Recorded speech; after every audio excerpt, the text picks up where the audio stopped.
texture interface, transparent displays. So what he's done is edited a whole bunch of movies which try and demonstrate some archaeology of forecasting what we're very used to these days. So we're very common. My mum knows what a hacker is. But in those days, very unfamiliar. Voice synthesis.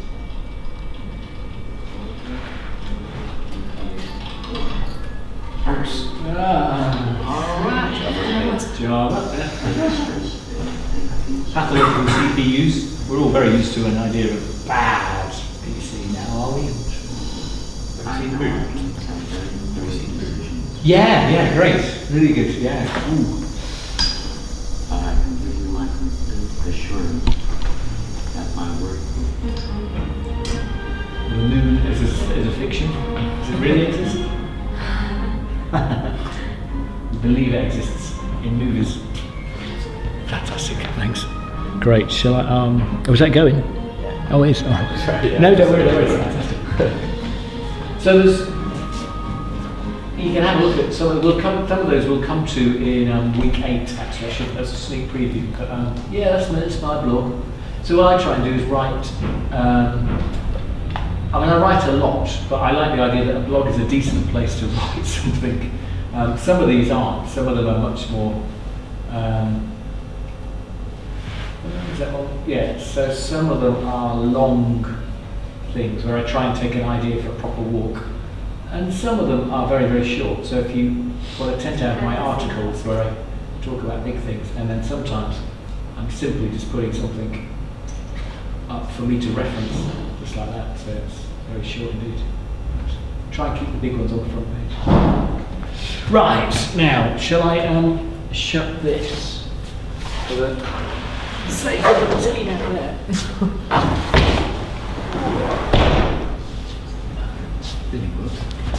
Right, so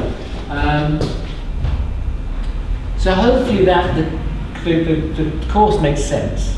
What I'll do now then is jump to Ubiquity and explore the concept of ubiquity, which I think is critical to your program, and I think the design space that we're going to encounter. So, let's get one of these slides in. So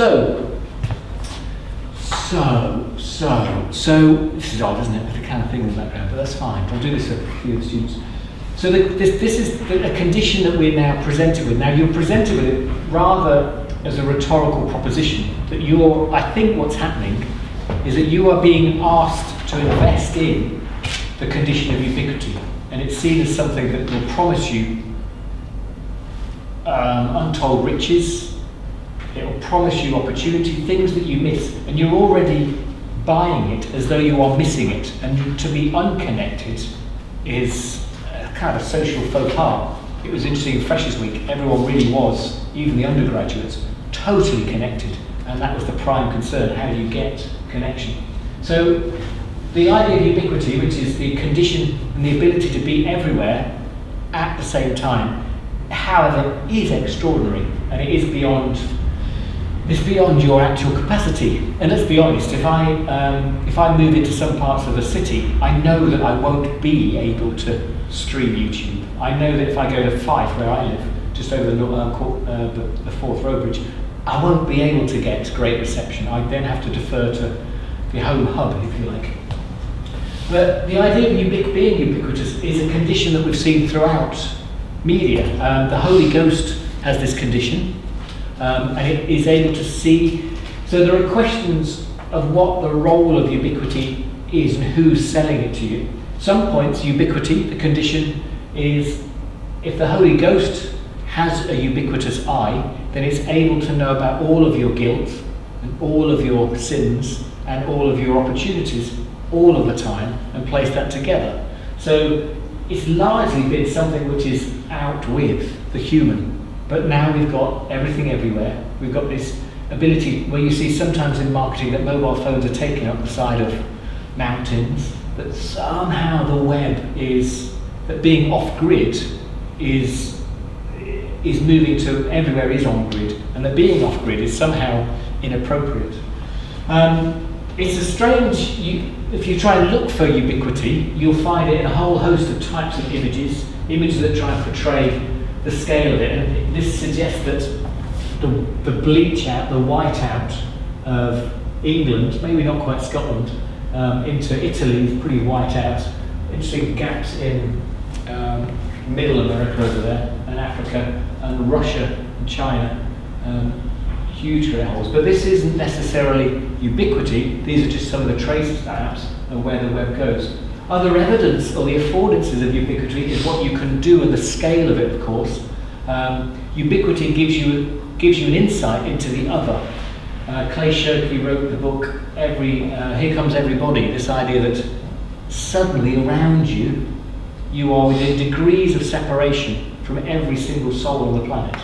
That you can get to somebody who knows somebody who knows somebody everywhere. And it means that it's very active. It means that the internet has moved from Web 1.10, which was largely editor-based, where people wrote the web and then put it out there, to a Web 2.0 model, whereas people are writing the web and and it constructs a social navigation of the web. And that's based on all of these people doing all of this every minute of the day. So the scale of some of these, and this is out of date already, the idea of publishing new posts, 27,000 every minute of the day. A little bit insane, and it's quite hard to deal with.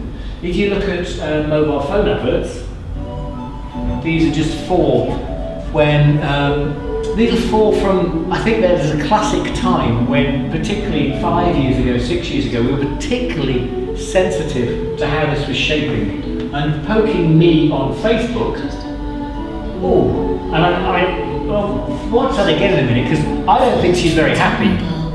I think she's actually perfectly happy in her little world. She's found a nice coffee shop, all away from all the guys, and then this guy has got this other technology, this other ubiquitous condition which softens the world, makes everything very fluid, and allows him to poke at a distance. And she's, there's a real kind of irony in some of this, but it deals with a flexible. So the world's not so rigid anymore. So it begins to give you a condition, you begin to flex the environment. Now, why would you have that? What does it say that we didn't have a flexible environment before? So what is it in the early noughties, when this vocabulary comes up, that ubiquity is flexible? Is it because we saw housing and renting and owning as being robust and somehow inflexible? So put your money in a mobile, kids or young people, and you will find that it gives you empowerment. So when we're watching this, it's worth asking, what is it that was inflexible? Why are they selling flexibility now? Other questions are that it's transformative. It gives you power. It gives you a terrific sense of control and power over the environment. So these are early smartphones. And there's lots of problems in this. People below are beginning to see the things above. But is this Web 2.0? Is this a clue that we can wiki the world into being? So it talks about a kind of a decentralization, a power that we might have, and that these devices are critical tools in moving on that power. Without that tool, you are powerless. This is I always think of this is Edinburgh College of Arts. So look at the black windows. So this woman's coming out, she's 16, and she comes out into the world totally bemused because everything's falling apart. It's all gone. It's all what she thought was reality. It's just dismembered.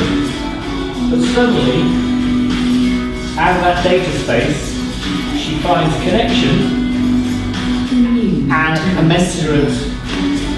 a commensurate model of the universe. So there's connection and meaning. These devices will give you, they will make sense and they will hold this intact, this reality intact. Without them, again, you can't move forward. They also afford forms of transparency. In other words, they let you see. This isn't actually for a mobile phone. This is I'll let you guess what this is advertising.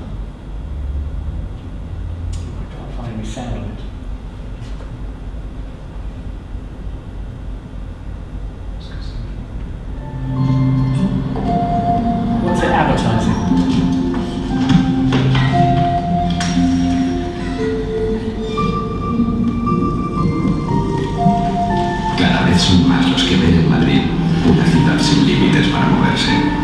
Por eso, en Metro de Madrid, dejaremos de mejorar en algo, de crecer, de llegar cada día más lejos, porque te mereces uno de los mejores metros del mundo. Metro de Madrid, vuela.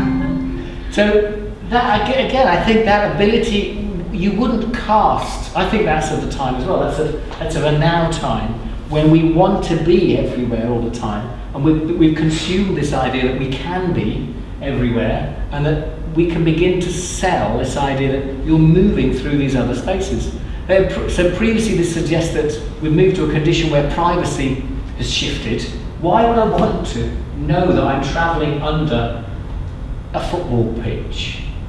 But maybe I think there's a product connection there. Maybe I think my friends are playing football. Maybe I think I can travel to that space. So suddenly that outdoors, that invisible, suddenly becomes a fabric or a context for me to sell, I can sell to.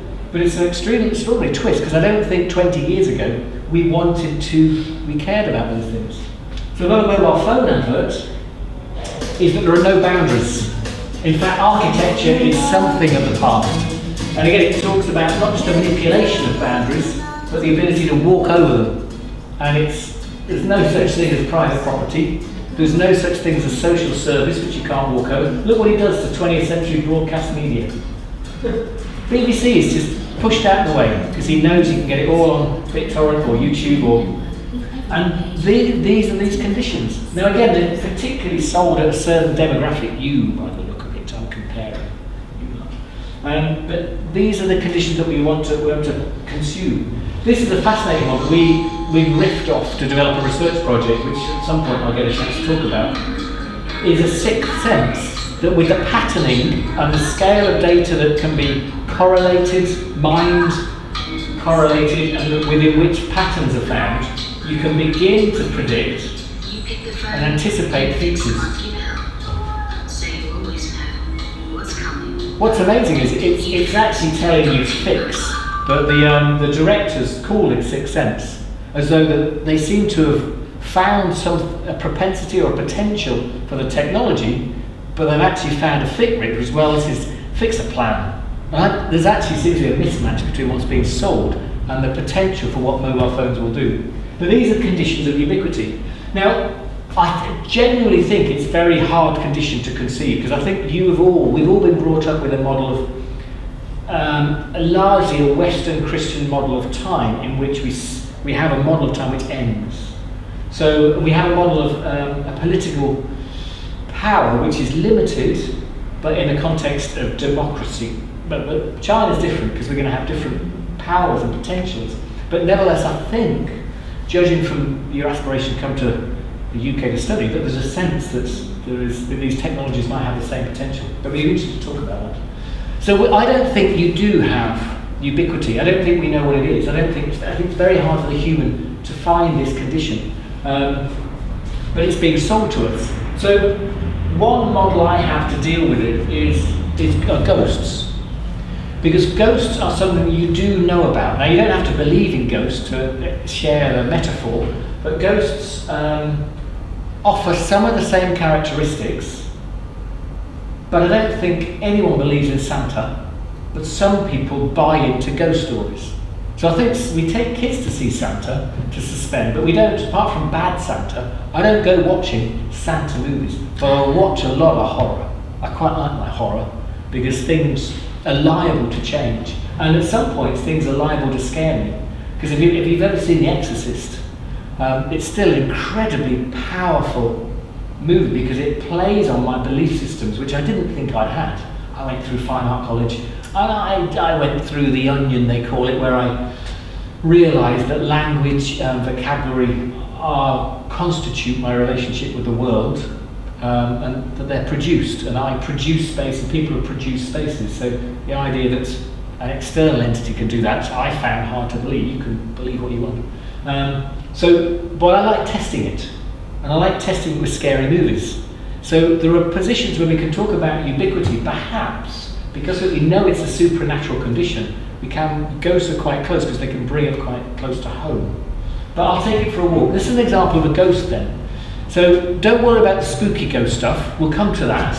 But at the moment, I want to tell you what a ghost is, as a cultural device, because I think we're going to see ghosts here, but they won't be blue ghosts.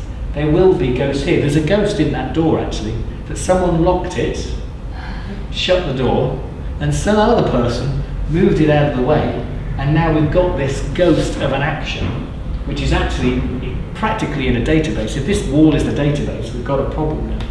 So I don't know if you've ever been down to the west side of town, but there's two train stations. There's the Haymarket there's the train station Waverley, and there's the Haymarket station, which is just about half a mile maybe down the road down there. And it caters for the Glasgow trains, Fife trains, lots of trains going from the west. And until very recently, well, actually, it has a memorial for footballers who lost their lives in the First and Second World Wars from the local football team, which down that end of town is Hearts.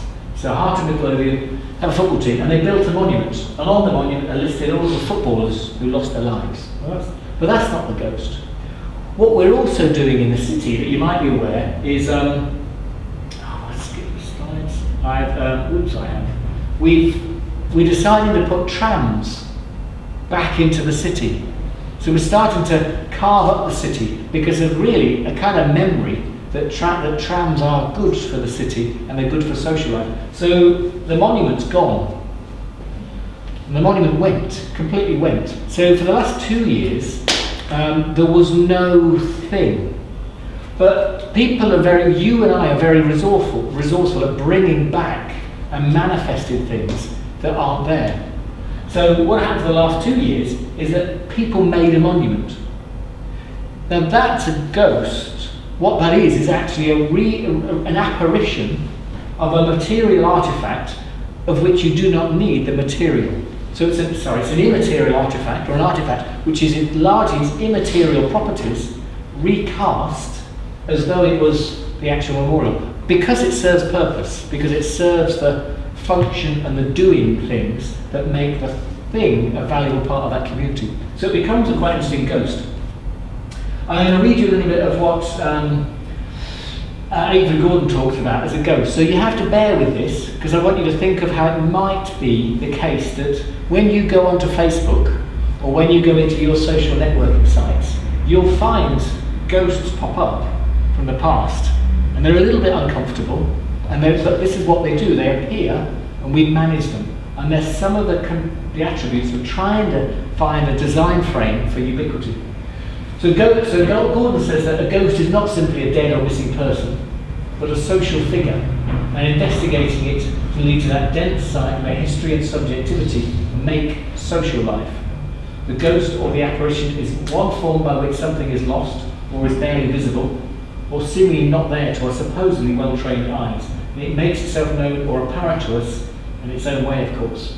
So something is coming from the past, some social character. Again, these things don't have agency. What usually happens is we find a need to bring things forward, and it makes itself known to us. The way of the ghost is haunting, and haunting is a very particular way of knowing what has happened or is happening. Being haunted draws us effectively, sometimes against our will, and always a bit magically, into the structure of feeling of a reality we come to experience, not as cold knowledge, but as a transformative recognition. So these are moments where, to some extent, some data or some information from the past has had to come forward because of its social requirements. So do you believe in ghosts? Well, if you take the metaphor as a fact, then we act out ghosts all the time. We can read the environment around us as being haunted and finding traces.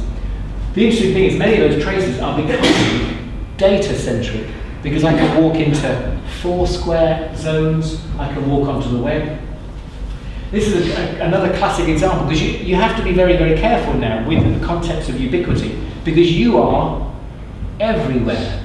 We have a line of UK politicians who've made major mistakes, all pop stars, because they tweeted something a long time ago, and because it doesn't go away, if the social condition is right, it will be discovered and uncovered and then it will transform reality. And you're perpetually haunted by these pasts. So Steve Pyle wrote quite an interesting text called The Spectral City. The idea that this city is full of ghosts, and that most of our time is spent obfuscating it, keeping it under wraps to sustain a sense of present, because the ghosts can slow down. And he talked about the year 2000, we had what's known as Labour Day, which is May the 1st Labour Day. And at the moment, I don't know if you got it, Labour Day, May the 1st in China, I'm not sure what that is. May the 1st, it's Labour Day, yes. Big Labour, yeah. Yes. So International Labour Day. exactly, it used to be a celebration of the worker. It wasn't in our country, it was a celebration of the worker, and everybody had a day off. Yeah. Because it celebrated the social perspective. Now, in the West, we've lost some of that, and what it's turned into is an anti-capital. So it is very Marxist. You'll get, and on the year 2000, it tipped over quite surprising for the police. They just didn't expect it to turn into, instead of a celebration of work, it turned into a fight against capitalism. So now what we have is McDonald's gets its windows smashed. If they can't manage it, Starbucks gets its windows smashed, and sometimes memorials get graffiti. And it was particularly out of control in 2000. And what happened in 2000 is that they discovered, and this is a Photoshop fake, because I spoke to the author and I couldn't find the actual picture, but someone spray painted 2 toilet doors on a significant war memorial in London. Now, that's fine, and maybe on May the 1st, it made sense to critique the institution. Maybe it made sense to suggest to government that actually we shouldn't be spending welfare resource on going to war, we should be spending welfare resource on health or education. So maybe it made sense on the 1st. The next day though, when the newspapers found this photograph to publish, it was at a completely twisted perception. And the reading was that actually you don't touch war memorials. And that the thousands of ghosts walked through those doors into the public consciousness, and we were all, and the editorial stories were very much, you don't touch war memorials. This has got nothing to do with capitalism. What you don't do is go back to the dead. You don't touch the dead. And the Guardian talked about thousands of people who were opened up because we'd scratched that small memorial. So in some ways, this is this condition of ubiquity. We're now living in a time, very presently, where digital data and databases are backing up all the time, everything. And if we move very carefully forwards, we tend to take the past with us. So this is a part of this condition of ubiquity. Now I'm going to try and...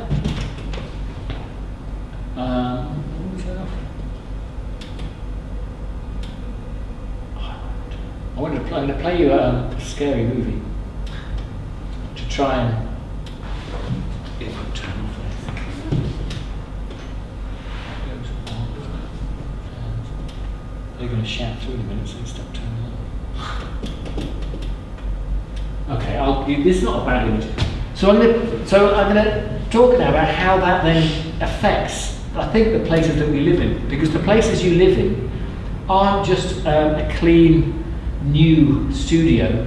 What you're living in is a highly haunted space, and as the ubiquitous systems grow, this room alone will be gathering data where you'll be carrying stacks and stacks and petabytes of data around this environment, and it makes for a highly haunted space. Everywhere you move, there will be a condition of data, because that allows you to be everywhere, but there's flaws. So watch this. This is from The Orphanage, which is a Spanish movie. I don't know if you've seen The Orphanage. And it's not easy taking a piece of cinema out of its context and hoping that it's scary, particularly when the lights don't turn off.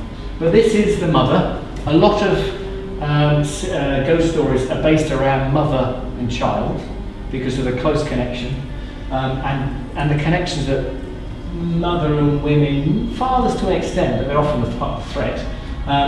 She's lost her child to the house. Okay, so she had a lovely boy, and they took him to an old orphanage. Are you going to be all right, Lisa? Yeah. Okay. Tell me when it gets too scary. The lights are up, so let me know. So she's tried science, and the paranormalists just got freaked out and ran off. They couldn't find out where the child's gone. And critically, she's lost her boy, her physical boy. She's lost. There's no sign of the body, but there is hauntings and there's things going on. Her husband's gone away for a bit because they can't cope with each other. So what she's done is she's decided to reenact being a nun in the orphanage 100 years ago. So she's becoming ubiquitous. She's transformed time and space, and she's gone back in time. You can see her searching for the boy. And what she starts doing is, by being a nun, she hopes to reenact the regime and bring them back. But of course that isn't the social experience of the kids. The social experience of the school is play.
What she's done is she's traversed. It's a terrible speaker.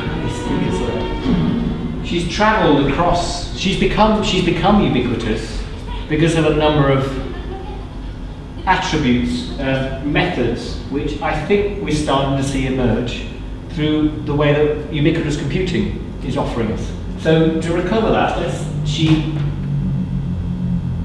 speaker's terrible. So what she did do critically is she couldn't play in time and space. She couldn't adopt a condition of ubiquity without play. Institutionally, she couldn't be everywhere. So it's akin to rather a WikiLeaks or a hack approach. But yeah, you know you have to deal with a transgression or a method which is, they call it ludic, if you like, a ludic method which we know will disrupt any type of order. So we know that ubiquity is highly unordered, it doesn't follow institutional lines. So her dressing up as a nun actually makes no difference, because what she's doing here is reinforcing that hierarchy. It only works when she promises to play a game with them, and the game then changes the nature of the network. There's a number of things that happen in the game. Is that critically, I think she touches things. That's one of the most important things. So there is this recovery of a material dimension. That there is a ubiquitous condition in which this won't just be the only way to the internet, that there's something about touching. And she doesn't, again, the hierarchy of touching is kids aren't allowed to touch walls. So the touch is quite a powerful, again, throwing away. I mean, you guys don't turn the lights off in here. You weren't told to. No one turns lights off in this building. Because we just don't, you were trained not to turn lights off. Certainly in the West, we don't turn the lights off. It's the institution that handles it. And smart buildings are going to save us. So we've got this very unusual relationship with touch. Of course, we touch the touch pad and the pads and the pods and all the touch. So the material, I think, is also critically important, allowing her to transport or teleport to those spaces. And then I think the kids are operating in this quite interesting space where we then know that it's on their terms. So it's an odd analogy, but it begins to give clues to what I think we might have to understand. No one is critiquing ubiquity. No one is opening up, how do you be ubiquitous? All they're doing is selling you ubiquity, knowing that actually it's a small device that gives you connection. So I think your community has to understand what is ubiquity? Is it all of the things that you promised us? Or is it something much more, I think, delicate and haunting, which is to do with, well, where do you want to be in time? Where do you want to be in space? And how do you want to be there? How do you want to arrive there? Do you want to be the saviour, the woman who does save everybody, because you've got the tool set? Or is it something to do with collaboration? So it's very hard to plan for ubiquity, because I don't think we know what it is. We're sold it. The funny thing with ghosts is, kids are used all the time in ghost stories because of their temporal innocence. That's my two kids there, and until quite recently, they couldn't tell the time. You're really lucky because you can tell the time. We'll talk about real time and time next week. But you know what time it is, so you can be in places when people ask you, or other people can be with you when you ask them. So managing time is a really critical, powerful ability.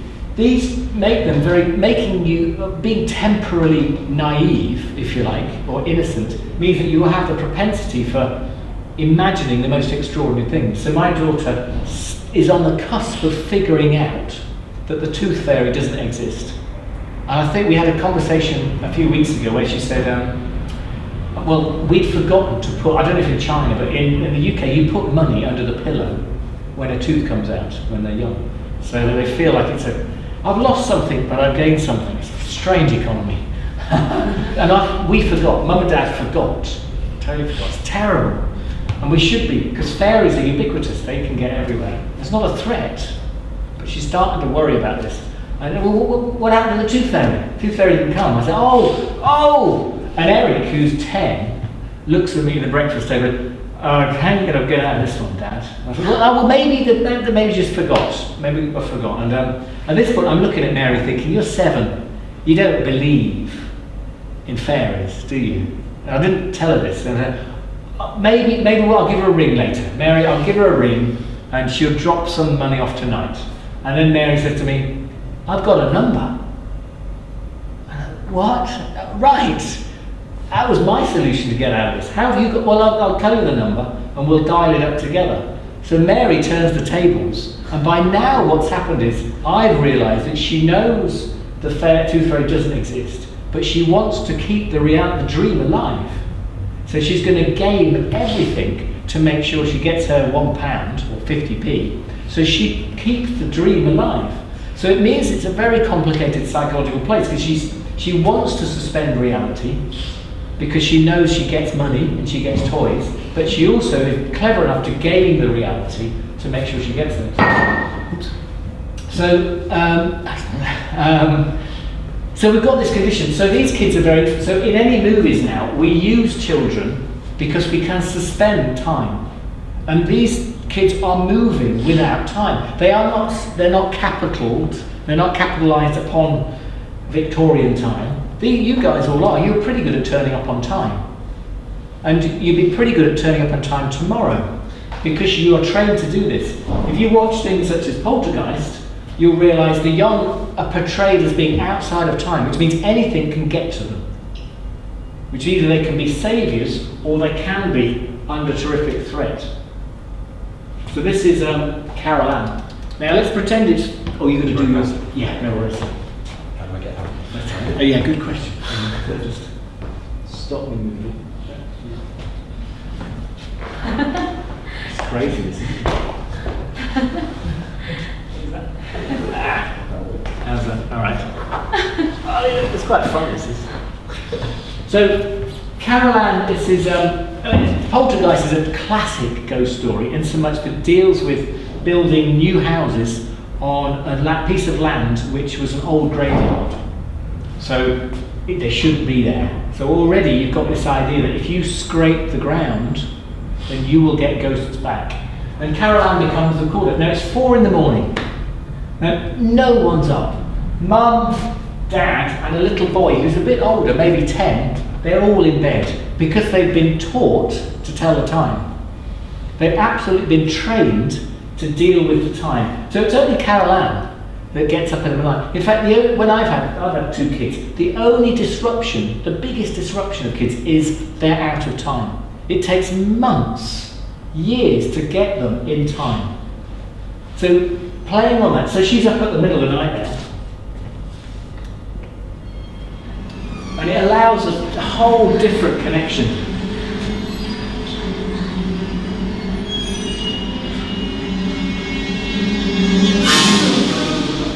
And it I'm sure you knew it was coming. I'm scared of that. But look how long it takes. Look how long it takes to get the community who are in bed out of bed.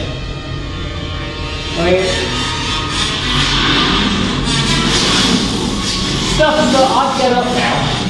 I'd be up. I'm still not up. Oh! Eventually. Hang on. You got to put the gag in there.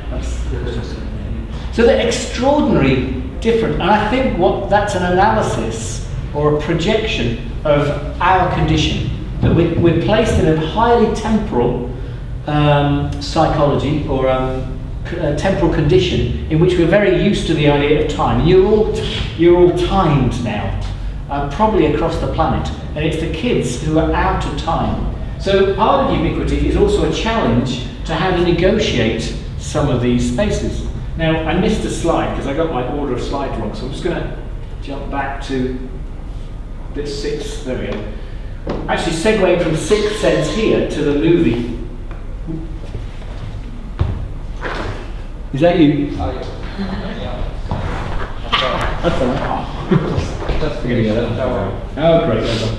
I've started this other lecture, so I'm sure. It's terrible, this, isn't it? The things that are broken. Now, I can come with this. Yeah, no, that's right. So, do you think, who else is coming back? Do you think, They are in the restroom. Oh, they're in the restroom, okay. Yeah. What do I do now, Lisa? Do I go back or do I let them watch the movie? Should I go back quickly? They will. They're in the toilet. Yeah. Go to the toilet, yeah. But what shall I do for them? 4 of them. Okay. Do I rewind? Or do I make them watch the movie? You don't tired? To repeat. That's there's a lot to go. Well, what we'll do, we'll carry on, and you'll Yeah. sort of get with the program. Okay. Yeah. Very serious topic about ghosts. Yeah, so we've got to ghosts. It's all about ghosts. Ghost is a metaphor for ubiquity, ubiquitous computing. So the classic, a classic condition of sixth sense is this ability to see ghosts. Now, I won't play all of this, but what Steve Pyle talks about in his paper is this extraordinary use of sixth sense, the movie, because it's based in Pittsburgh. Now, Pittsburgh is the Pittsburgh, it's Pennsylvania, is the oldest state in America. That's where everyone moved to. So all of it, the whole of Sixth Sense is based in the oldest part of America, where we have some of the ghost stories, if you like. Ah, well done. Are you slim enough to get through? It's a test, isn't it? Have we got, is that nearly, Stefan? He's staying on, isn't he? Sorry. Yeah.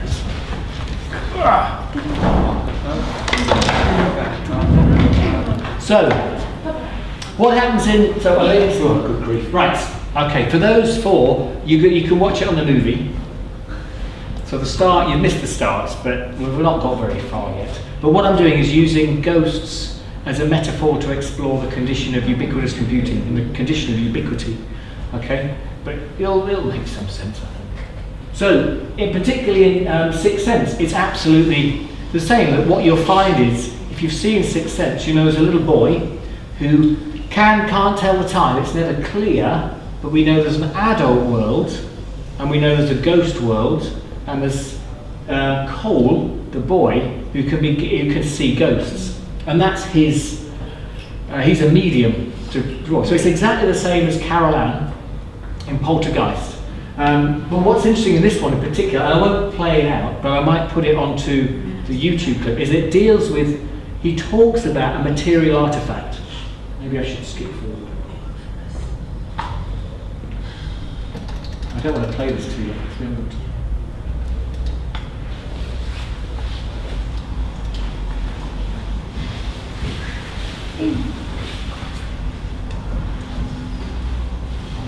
Have you seen this? I'm ready to communicate with you now. He just said he's ready to communicate with his mum now. He's been a very sad boy. Communicate? Tell you my secrets. What is it?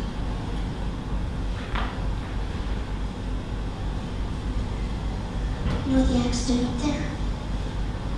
Yeah. Someone got hurt.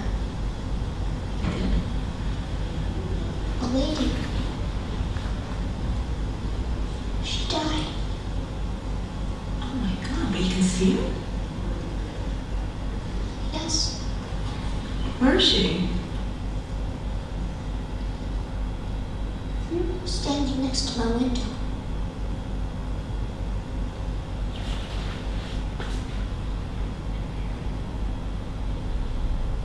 Oh, you're scaring me. You scare me too sometimes. Okay.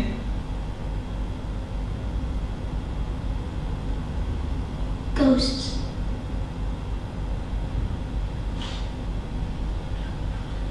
You see ghosts, Cole? They want me to do things for them. They talk to you? They tell you to do things? They're the ones that used to hurt me. What are you thinking, Mama? You think I'm a freak? Look at my face. I would never think that about you. Ever. Got it? Got it.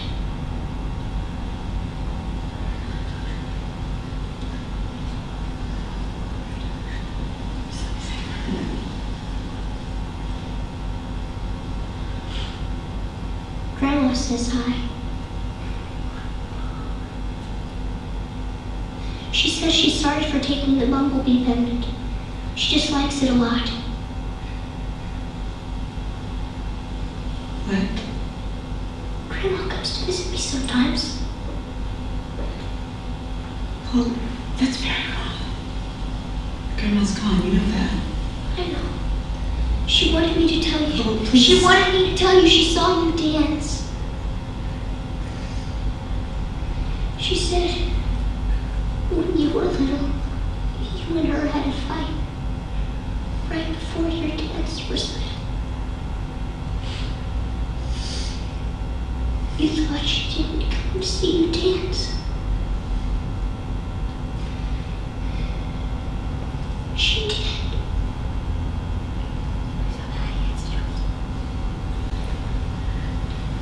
She hid in the back so you wouldn't see. She said you were like an angel.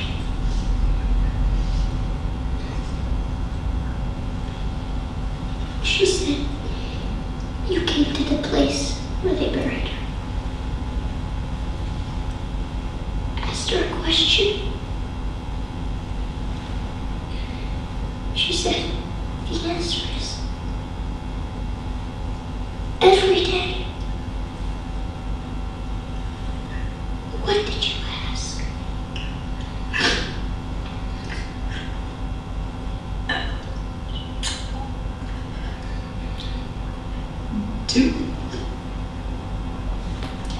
Do I make her proud?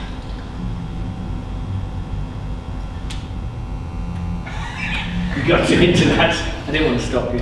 What was the point of showing you that piece, and you guys will watch this on the video, I got my slides slightly wrong, is that she mentioned the bumblebee necklace.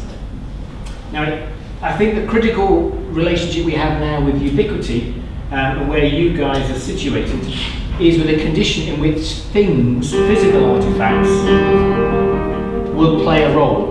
That's Over the past your generation. century, but accelerating over the past couple of decades, we've seen the emergence of a kind of global data field. The planet itself, natural systems, human systems, physical objects have always generated an enormous amount of data, but we didn't used to be able to hear it, to see it, to capture it. Now we can, because all of this stuff is now instrumented, and it's all interconnected, so we can actually have access to it. So, in effect, the planet has grown a central nervous system. So there's about 1 billion people using the internet at the moment, and that's set to grow to probably 2 billion in the next couple of years. And we think that's quite a lot, but over the last 10 years I've been looking at devices being linked up together using networks, so little sensors on things, these temperature sensors and traffic sensors and flow rate of water and how much electricity all transmitting data. It won't be long, and it may even have happened already, that there's more things on the internet than there are people on the internet. That's really what we mean by the Internet of Things. Then you get this sea of data that you just drown in, literally. I'm going to stop there, because that turns into an advert for IBM, really. But this is this place that your community are at now, where Ubiquity, the bumblebee necklace, or the bumblebee pendant, that for the son, or for actually the ghost mum, trying to connect with her daughter who is alive, the thing is the gateway. It is that medium. So we have this very unusual ubiquitous condition now, where we're literally not talking about travelling back through ghosts which are just Facebook ghosts or social networking ghosts or Twitter ghosts, but actually we're beginning to talk about that these material artifacts, everything that we touch, is likely to tell us things. So my story over there about sitting down in the chair and being told by the chair, hey, don't sit in me, because the last person who sat in me has got a cold, is really likely. Because everything is networked to then, for data mining to take place, to identify correlations, to offer you and I new knowledge. And that's all that coal is. Coal is just acting as a medium to connect and find connections across these complex times and spaces. And it means that everything we've ever had can be present in a present. So, for example, in my house, I have a shed, and in my shed, I put things that I use for the garden, but I don't use them that much. So I've got a lawnmower, lawnmower for mowing, cutting the grass. It comes out every 2 weeks when I need to mow the lawn. Now, for the rest of the time, so it functions for 30 minutes every 2 weeks. That's it. Now, I've got some things. We've got some baby clothes from when my children were babies, and my wife is keeping them for friends or for maybe my kids to have babies. When we had kids, our babies, my mum gave me all this stuff. We get potties, and we had books, lots of books. So I've got a house which some of it is working in real time. The fridge is quite good for real time. The milk is usually good. The water's hot when it's hot. But I've got 99% of my house, 95%, is waiting to be used. Some of it, the old stuff, is waiting for people to die, or waiting for new people to be born to be used. I mean, it's ridiculous. So I'm holding this together. Now, the Internet of Things suggests that what happened with the coal and the ghost story was that something was brought back out of time, and it was a shock. That's what you're going to experience, and that's what you're going to be designing. Because increasingly, my lawnmower is going to tell me, it's going to text me and say, hey, the neighbour wants to borrow me to cut his grass. Can I go to the neighbour's house and cut his grass? And then the kids' clothes are going to say, hey, if you mind dropping them off with Jane, then she could do with some baby clothes. So suddenly, everything around you, those chairs there, they should be in a database waiting for people to say, I could do with a chair. But they're not in a database at the moment. Very soon they will be in a database, and those chairs will be moving to places where people need chairs.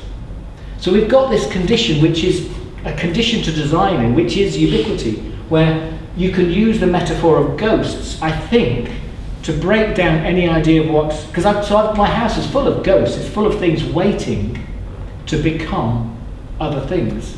But the problem is I'm the only director at the moment of those places. I'll keep going. So another problem is that unless you're able to use the ghost metaphor, that things are always live, even though they're dead, we tend to move with things along one chain.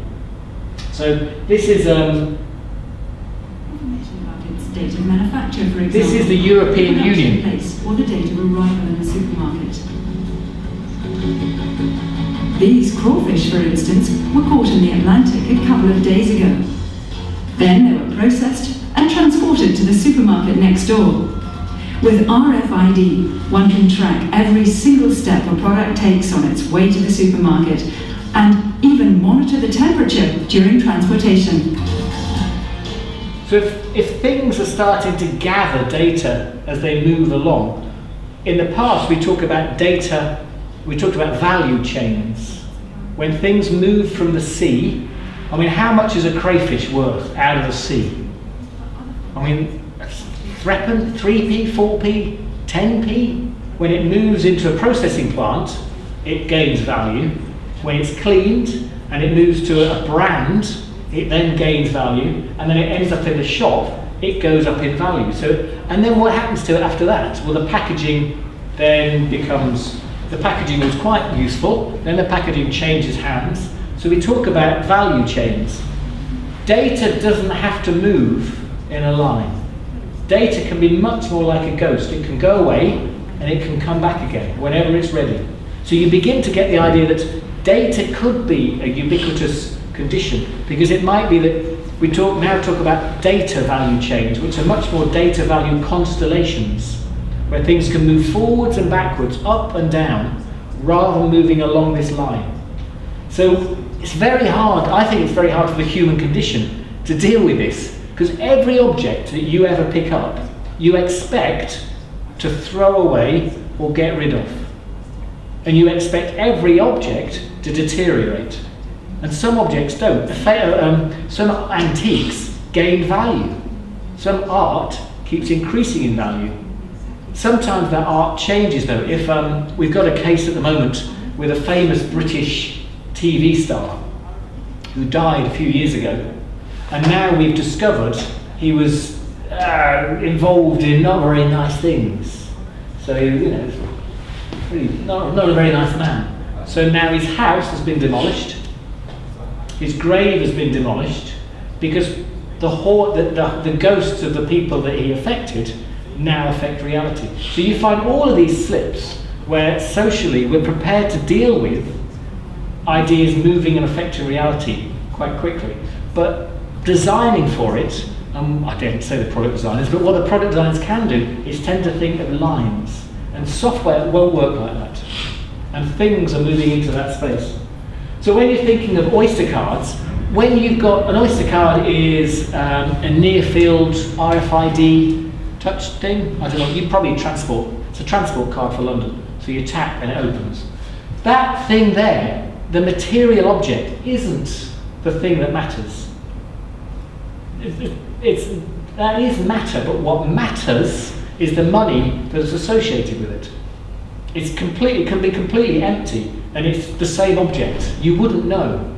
So we've got this condition now where we're starting to see things absolutely their role in the world is driven by the data connected to it. Their ghosts, if you like, or their spectre, or their data set.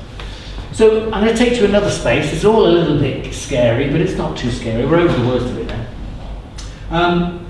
And to exploit this is this condition then that for every object now, you have a material instance, a material thing, and you've also got its immaterial value or its instance in the system. And the problem is, it's very hard to imagine what that thing is when it doesn't exist. This existed before it existed materially. This was in an Excel spreadsheet somewhere. This had to have been in some for someone to commission the plastic manufacturer to say, we need another 100,000 bottles. This bottle had to be on paper first, or had to be in digital form with data. So this was data, then it was made, because they knew they forecast a supply for it, and now what is it? It's half drunk. That there, you wouldn't put your mouth on that. So it's changed, absolutely. It changed as soon as I snapped that. It changed. As soon as I did this and kissed it, that really changed it. And now that is only, well, it can only be a couple of things. It could be waste. I could be creative and turn it into a plant pot or a vase, but I won't. because I won't because I don't think it wants to be. I think because my trajectory, it even suggests that I should recycle it. So this thing could tell me, if I scan it, it could say, whoa, hey, upstairs they need some bottles of water because they're building for hamsters. Okay? But at the moment, this is barely connected. So thinking about the immaterial and the material will be very much a part of this condition of ubiquity. How do you deal with what is everywhere all the time as material and what is everywhere all the time that is immaterial? All right? So this is a nice example. If you go to the museum up the road, you'll find that many of the artifacts are just a Roman pot, an Italian Roman pot from 2,000 years ago. And they become archetypes, they become terrific examples, but they're not we don't know how to relate to them because they're not in living time, they're not in living memory. That's not Lisa's pot. That's nobody's pot. That's just the museum's pot. So Sophie Cowell developed a nice piece of art that tried to talk about the power of this immaterial. So I'm going to change the way things look. So let me play this one. This is the TV guide. That's the book there. See if it makes any sense. In French, well, French accent. She lived with her television. One day she fell ill and was taken to the hospital, where she remained several months until she died on December 26, 1986. When I went to her house to find a memento of her, I I chose a TV guide that was still on the table by the television. Her last issue of Telestar. For my grandmother and her home, life had stopped the week of the 16th to the 22nd of August 1986.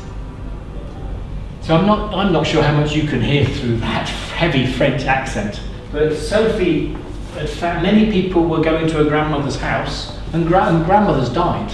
So many people were taking artifacts that this is me inventing this, thinking that those things are valuable according to what? An index of memory or index of finance, eBay.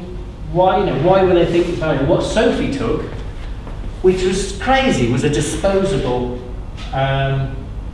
TV guide. £1, 50p, very cheap. But it's because she knew when she died, she was watching one of these TV programs. Now, of all the things in her house, very few things told them what she was doing when she died. So many people took the TV because it was a cool TV. Some people took the vase because it's a cool vase, and they remember it associated. What Sophie took was a different type of data. And I think she's quite an interesting data miner, because what she's doing is trying to look at the circumstance and the question of time and space, rather than just dealing with how an artifact functions in a cultural system. That makes sense. I'll play another one, another French accent.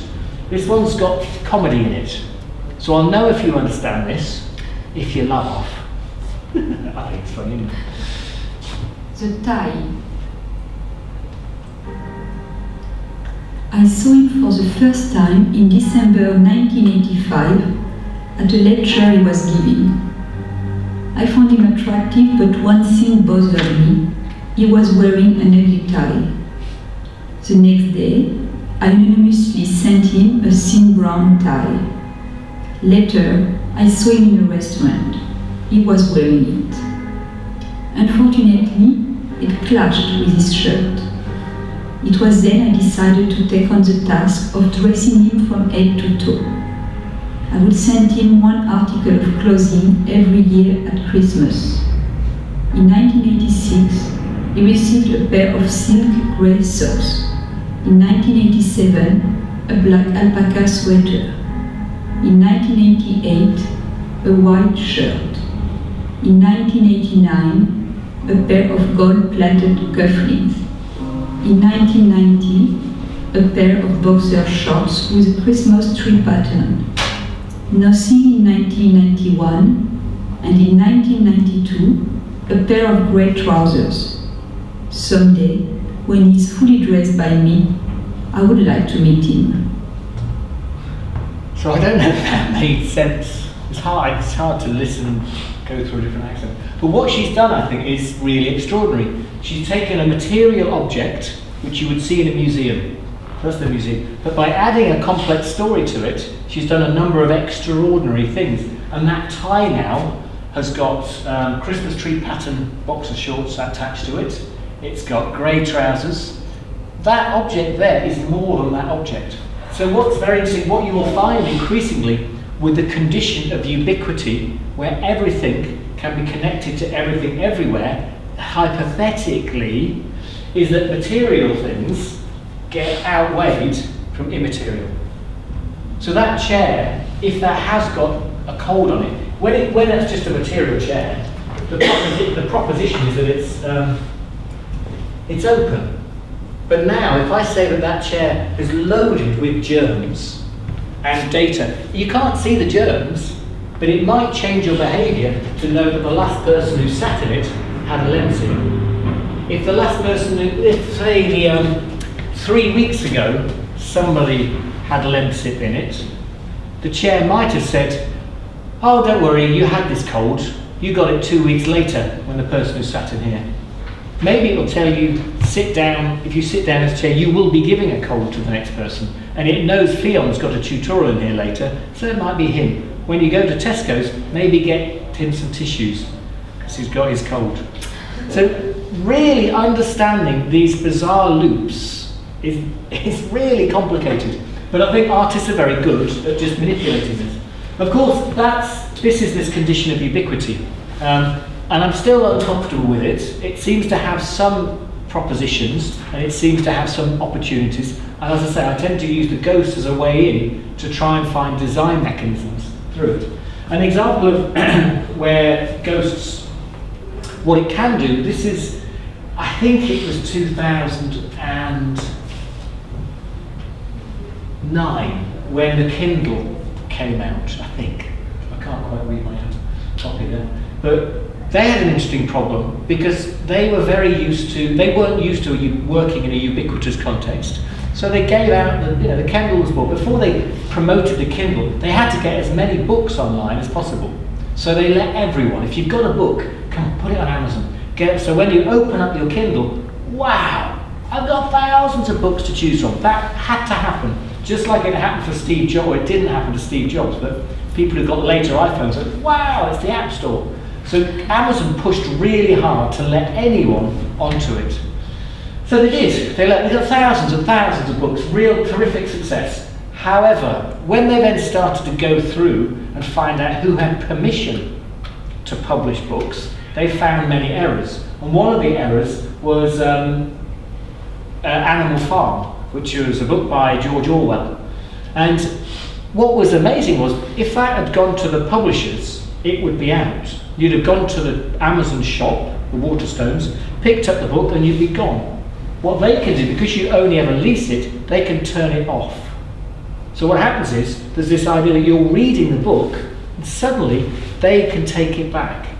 Because Ubiquity suggests that you were in constant connection with everybody, just like coal was, like the ghosts, all of the time. So to lose a book, that's never happened before. That didn't happen before. Everyone expected that I've got my book, I own it. And it still happens that people are struggling with ownership. So this takes us to this concept of spines. But there's a chap called Bruce Sterling, and a good book for you to read would be Shaping Things, and it's free online. It's a good fiction. And it places particularly what is the role of thingness in a ubiquitous computing context. And he talks about that this isn't an object. Object doesn't really work for this anymore because it was data and it was a thing, and it will probably be melted and then become data and then be reconstituted to make a thing again. It might be better to be space and time, a spine. So that's a spine. That everywhere in the future, if this has got the tag on it, it hasn't got a tag. So he speculates that in the future, everything will be a spine. And that it will be trackable everywhere in space and time. And he suggests that it's quite elegantly that spines are manufactured objects. That doesn't mean to say physically, whose informational support is so overwhelmingly extensive and rich. So their informational support is so overwhelmingly extensive and rich that they are regarded as material instantaneations of immaterial systems. That's a material instance of an immaterial system. Does that make sense? That isn't the thing. That isn't the whole thing. The thing was the database that brought it into the world, and this is just an instance of that immaterial system. And when it goes again, it will return to being part of an immaterial system. And it's the immaterial system that is the primary space that you guys have to negotiate. Spines begin and end as data. Virtual objects first and actual objects second. Now another example to perpetuate this into the ghost, and there's one in Edinburgh now, so it helps me, is this extraordinary habit we have, I think across the world, of developing ghost bikes. So this is a ghost bike. A ghost bike is developed by people, someone's had a family or friends have been killed on a bike, which is terribly sad. It's a memorial, but it's friends have been killed on a bike. So what they do is to help them grieve, but to do it publicly and to do as a warning, rather like a ghost, is that they will take another bike, paint it completely white, all of it white. It won't work. It's never going to work, and they will then chain it to a place. in Washington, there was one bike for Alice Swanson, and they removed it. The government removed it, and a few days later, 22 bikes appeared because they removed it. One bike for every year of her life. So very much like this principle that we're beginning to work in now, that your ghosts are my ghosts, and they will appear in space, just like your data is my data, and it will move between these contexts. There's a ghost bike up by the museum. You know, the Chambers Street, Minter House, the lovely the big museum. If you look on the corner by Nando's, you'll find a ghost bike there. That, again, that's data. You're not looking at a bike. You can stare at it as much as you want. That's not a bike. That's a death of someone riding a bike. And that's when we have a very complicated problem when we want to talk about things and objects. Because some things aren't objects. These are both grave for the unknown soldier. I guess you have this in Chinese culture, that you have a grave which is for all the people whose bodies they never found. So you usually have a national grave like this or like that. And that's not a real hat. That's not a real piece of cloth. But it was never supposed to be. It was always supposed to be a signifier to a data set, a collective data set that says, I know what to do around that. So things are very complicated. So the first thing I think we need to do with, and I'll read you this actually, something we need to get over in this particular lab, because we've got product design as well, is that things aren't the things that you hold. Things are also the things that you can't hold, and that is your part of your design space. So there's a theorist called Heidegger, Martin Heidegger, who's interested in this thingness.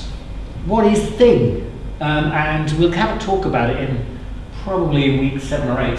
And he was looking at what is the history of the word thing. And actually, in High German, it means a gathering. Specifically, a gathering to deliberate on a matter under discussion or a contested matter. That's what a thing is. So if we go for a drink, if we had a pint, or when Lisa comes around with her biscuits, it's the biscuit. When she says, would you like a biscuit? She's not really saying, would you like a biscuit? What she's saying is, hey, this is my community, these are my friends, these are my new friends, this is important to me, have a biscuit. So whether you choose or not to take a biscuit, Lisa's not worried about. What she's doing is, her thing, the biscuit, is an exchange possibility. And that's what the thing is. The thing is the event. So if you let's say we go to the pub and I buy you let's go and have a cup of tea. When we have tea, the ceremony is a thing, the whole thing, and particularly the subject that you're talking about. Because you know, going for tea isn't really going just to be refreshed. It's actually about taking part in a ritual. So there's a very problematic, the problem is that a lot of people, if I point at things, they tend to think they're artifacts. And I think the American, I don't know what it is, commodification of things means that these are things. That's not the only thing. The thing is absolutely connected to its data cloud. And it's a real, I think you have to manage that one, because you will be making things. If I make an app, is it a thing? Well, it is. And many of my apps aren't things because of their code, but it's because how the code performs, and it changes a series of conditions of engagement. That is the thing. That's the algorithm, the big social algorithm. Not just, it's the code. It's the system. And that's that space you're now designing. And it means that you get some very interesting glitches. Very soon, you're going to get real problems, exciting problems, but you're going to get problems rather like the chair over there. In this context, you've got people now reading with their smartphone these things. You do it, I think we do it, well, some of us do it a lot, particularly when we're in Waterstones. I can take pictures and get data. Now that wasn't supposed to be the plan. We didn't want people in the data value chain. We didn't really plan for that. So the bookshops around the corner, when they didn't really expect me to use my smart mobile and type in how much the book on Amazon costs so that I could put the book back and have it and walk away with it and then maybe get a cup of tea. That wasn't really, so the high street has lots of problems. In this context, it means that I can have an application here that has its own database. When you scan those shrimps there, my database could say, these are good shrimps. These were caught organically. Another database, another scanner, could be scanning it saying, how many calories will this give me? Another scanner could be saying, this is good for Thai, there's a good Thai curry. I can make a good Thai prawn curry with these. So that thing there changes this. So depending on what you're looking through the lens, that is absolutely different things. So not only have things always been data, or now they're data and object, but they're also not the same thing because we're looking through different devices at the same thing. Does that make sense? So it begins to mean that you see that clock there looks like a clock to you. A clock, we can agree it's a clock. It's not a clock. That's a tent. Because what I've done is, I've lost something. In fact, I'll give you an example. The world lost this tent. This is a famous piece of British art. It's developed by a British artist called Tracy Emin, and it's a cool tent, but it was lost in a fire. So it's gone. That tent does not exist in material form because the warehouse was burnt. So it's gone. But if I look on the internet, that tent exists everywhere. There's thousands of photographs and thousands of people who have memories of that thing. So what I'm going to do is I'm going to take a tag, an RFID tag, and I'm going to put it onto there. And that now isn't a clock, that's the tent. Because I can repossess, I can take that thing and make that anything I want it to be. Because I can take the database and say, that database is there, it's around it. So this increasingly will find, and excuse the pun, but increasingly we will find, you have to know The Exorcist, you will find that things are possessed. This is Reagan, who is a girl who becomes possessed. Do you know what possession is? Possession. What would it be in Chinese? When a spirit takes over your body. Parkinson, maybe. Parkinson. Possession. Let me see. It's not real, sure. But increasingly you're going to find conditions when these things in the world because of the tagging technologies you're going to deploy over the next 20 years.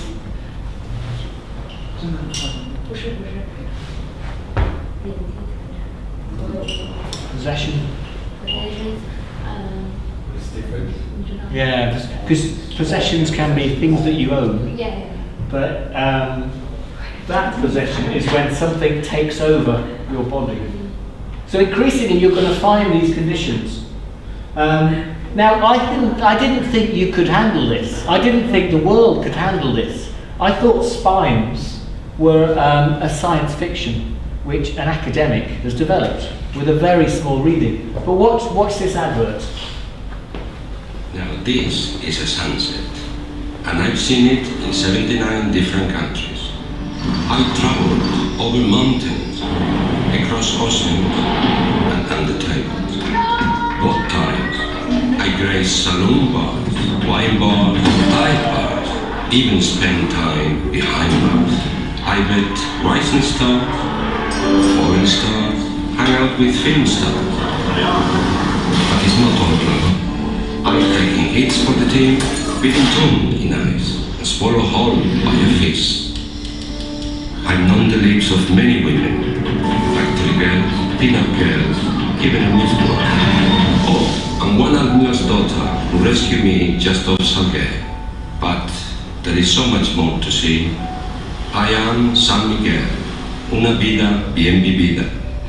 Hola, señor.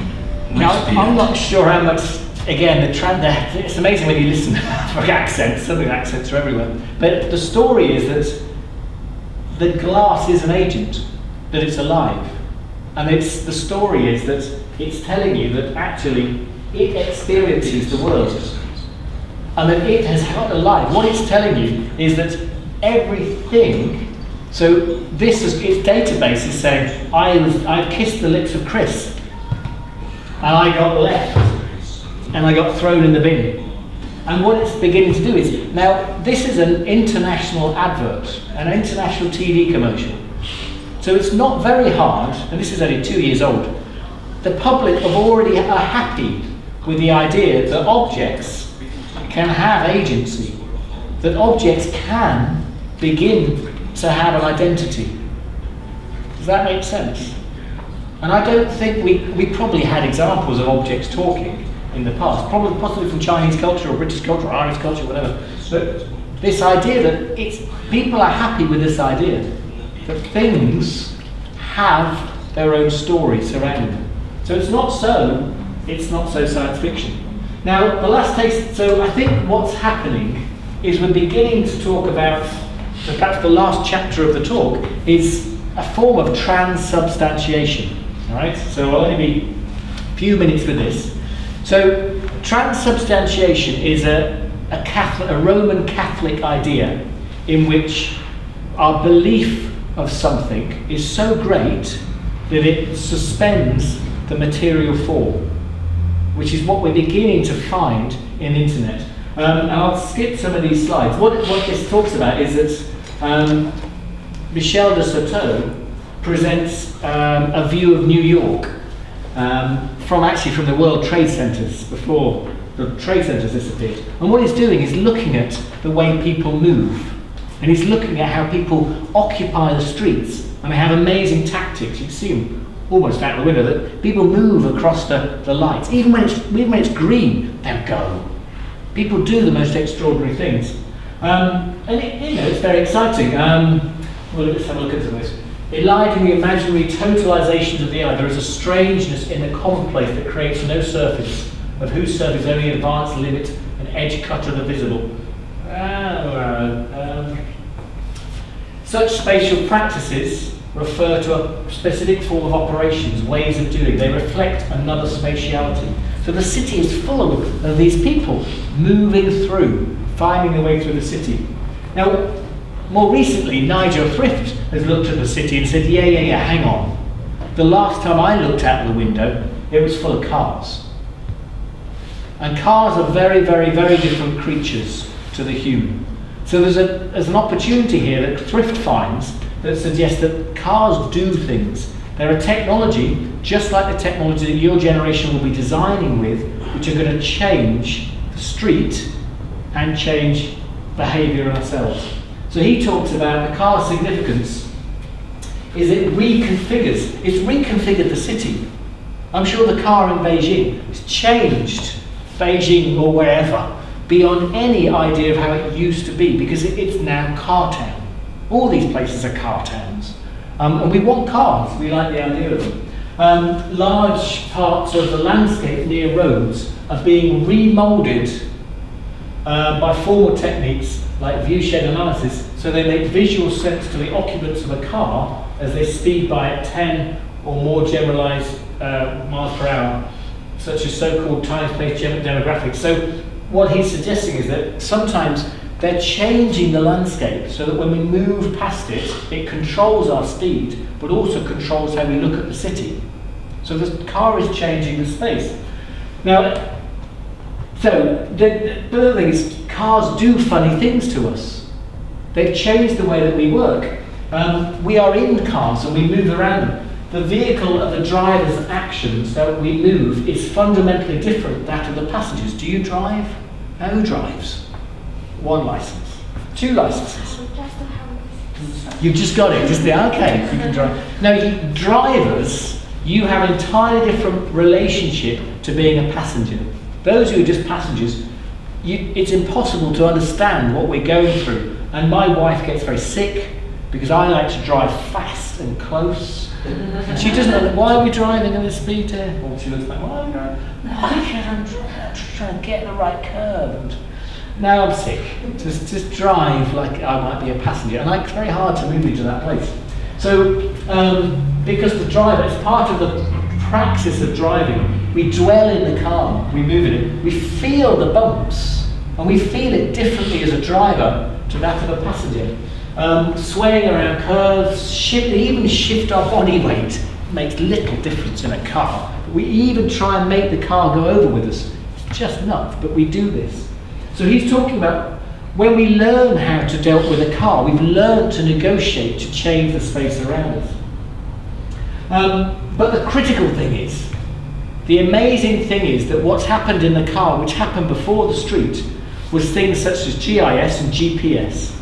So GPS, the TomTom, sat-nav that went to the car, suddenly changed our relationship with the world. And in fact, the radio, because the radio went to the car, because it had a big battery, before it suddenly went, well, kind of, to the transistor. So the idea of this streaming city was already present in those machines outside. They're big mobile phones. They were our first big test of a mobile phone, if you think about it, because they had sat-nav, we had sensors of the city that we had speed, we could travel faster. They changed the city. So what you begin to get is this hybrid body, which is rather like people talk about the mobile. You've got this mobile. And these things do extraordinary things. But what I've really enjoyed is, what it does is it changes our relationship with things, material things. So I believe, this is him, but I believe that the sheer scale and sophistication of what is happening now in cars is amount to something quite different, a studied extension of the spatial practices of the human, which consist of the production of quite new material surfaces. It is the car and you and me make new things that we would never have designed before, ever, never, not without it, which are akin to life, not objects, and they're thereby new means of bodying force. So we're making new conditions for ourselves. And the sat-nav did that. We went to wrong places. We went to right places faster.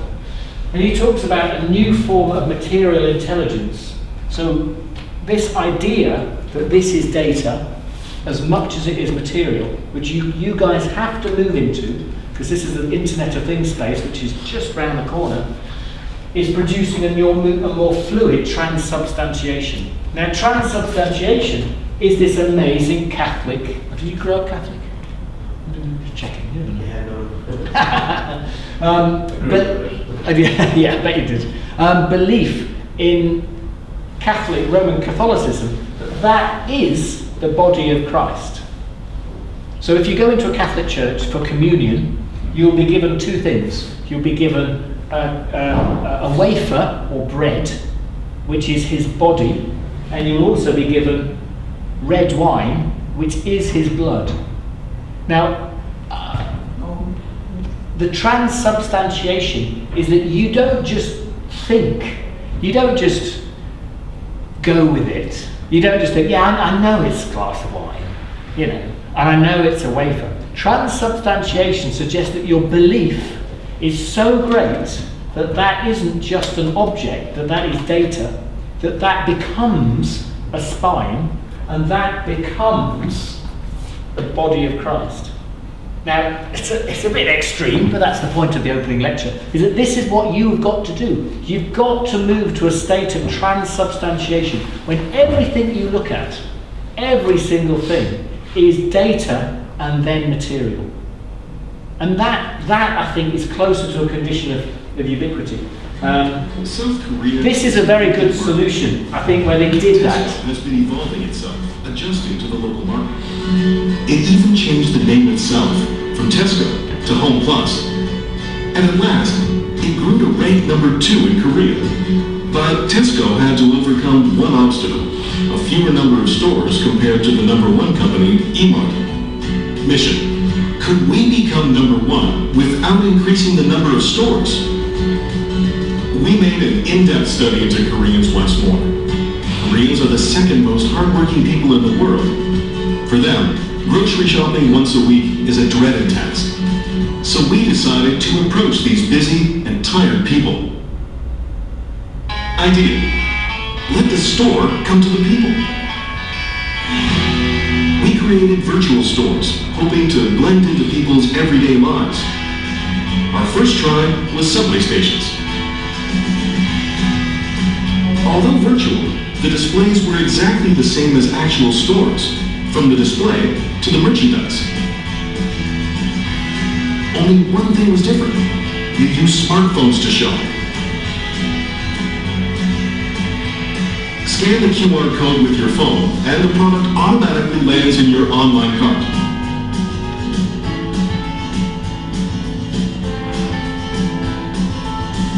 When the online purchase is done, it will be delivered to your door right after you get home. People can relax more after work and on weekends. 실제로 보면서 사니까 진짜 더 좋은 것 같아요. 편하니까. Result: people can shop at Tesco Home Plus wherever they go without having to visit the actual store. Moreover, we could change their waiting time to shopping time. After this campaign, online sales increased tremendously. Through this campaign, 10,287 consumers visited the online Home Plus mall using smartphones. The number of new registered members rose by 76%, and online sales increased 130%. Currently, Home Plus has become number one in the online market and is a very close second offline. So that is design informatics. That's my best. I mean, I'm sure John has got one and Alan's got one tomorrow. But that is a very clever way of designing with people. You've got to know people. You've got to know their habits. You've got to know what things are. But in there, they had to believe a transubstantiated moment that actually they want a bottle of water, but actually that's the product. That's how you get the water. Just handing these things out. I've got 1 million of these. Josh doesn't need this one. He just needs to know how to get the one he wants, or a one of many. And that's that transubstantiation. So although the ghosts are extraordinary as an idea, personally, I think if you trace the idea of ubiquity being something that perhaps through something such as ghosts, you'll get an opportunity to stop seeing the world as it's laid out, but seeing a supernatural opportunity for design. If that makes sense. I know it's a stretch of the imagination, but that's what we do. That's what we try and develop. Let's not look at the circumstances of the real world. Try and look at the circumstances of what this other supernatural condition is. And then try and find stories that people will work with. So, the last quote of the day, and something that we'll perhaps look at in future weeks, is actor network theory, which is a great quote to finish on. Society, and I want you to think about it, society is not the whole in which everything is embedded. It's not actually this thing out there. That's not society. You can stare at it and say that's Edinburgh. That's not Edinburgh. But it's what travels through it. Everything, but what travels through it, everything, calibrating connections, offering every entity out that window, it reaches some possibility of commensurability. So in the way of becoming part of that system. If something out there isn't being used, it will be waste. Even my lawnmower, if I forget to use it ever again, it is waste. So this idea that to make things commensurate, to bring things together, you've got to not see that city as something that's out there, as opposed to think, how can it be made to fit? How can it be data mined and be placed in a context where it has some kind of value? So we should learn to hook up social channels like we do cable for our TVs. Society does not cover the whole any more than the World Wide Web is really World Wide Web, worldwide, which it really isn't. Yeah? It's a long story. Well done bearing with it. So that's the type of lecture that you would get at 1 o'clock. Then what we would do next is talk about it and try and find examples. And today I actually used artifacts in there and showed you, well, think about the Home Plus example. That's design informatics, I think, or one way of developing design informatics, where data, people, social things play an interplay and develop brand new systems. And I think I do think there's a million jobs out there to be done, because all the routines that run the city at the moment are so 19th century. There's so many different ways to cut this. And sometimes it's a physical thing, sometimes it's data. Right. So we've recorded it, rather disturbingly. So I'll put that onto the VLE. So the things that you need to do now is you need to go to your ed, and you need to find the course. So you'll have a lot of courses. I've got a lot of courses. You go to Design Histories and Futures, and I've got just one message. It's not much, I'm afraid. And there is a small PDF which will tell you about the course, but nothing more I haven't said. If it changes slightly, I'll put some things in, but that's how it goes. It hasn't got the time, so we don't have to worry about the time change. And then what I want you to do next is go to, did we get it up? Yes. Is go to, if you haven't got a blog, I would advise going to wordpress.com and getting a blog here. No, I haven't. You didn't receive it? Okay. So you can try this out at home. But all you can do is get started, get your name, email address in. Down here it's quite funny, you will have a blog address, .wordpress.com, and it's free. And figure out, and you can do that over the next week. Now next week then, I'm going to be in Moscow, so someone will rig up this and I'll wave at you in real time, but I'll also give you some software to be in real time, probably on that telly at the back, so you'll know where I am.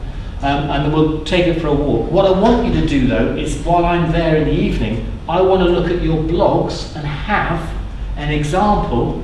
Your first blog post will be something to this condition of ubiquity.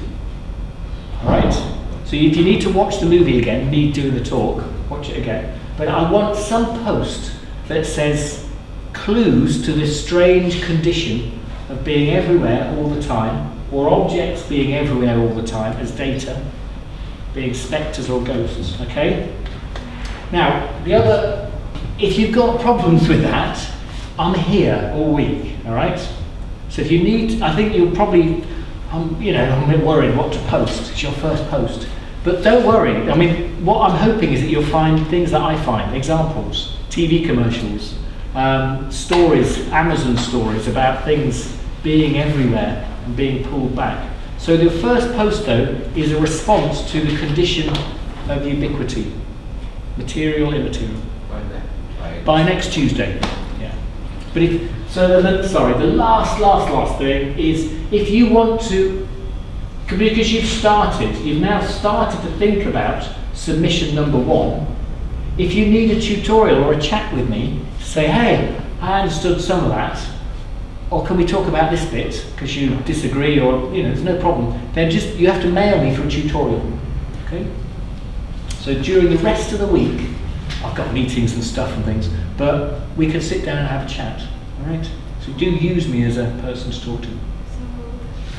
So build a blog first, and build a blog. Yeah, and put a poster on the blog.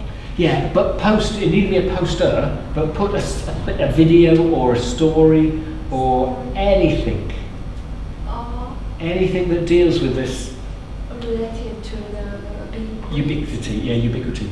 Oh, this movie I saw it made by others. Just take it to my blog. Yeah, that's very easy. You when you get into. I don't need to write something. Just take from others. Well, it'd be nice underneath. It would be nice to say, "I like this movie because it highlights." Yeah. Yeah. And why has it got to do with ubiquity? Why has it got to do? Yeah. So it's very easy in WordPress just to embed video. This is a YouTube clip. So if you look under the YouTube, that's it on YouTube. So I've gone to YouTube now. If I share, I can embed and take that code and copy that into the blog. Okay, and you could figure this out as a group, but I can show you when you get stuck. But I don't want to. Getting you to learn is about you figure this out. Is that all right? Yeah. Okay. Good. I'm glad some of us agree, and then the rest of us will. All right. But I'm here all week and I'll away next week, so we'll stay in touch. And any problems, you just have to start talking to me. That's all right. You just tick that off. 1 week out of 11. Should we put everything back? Do you think?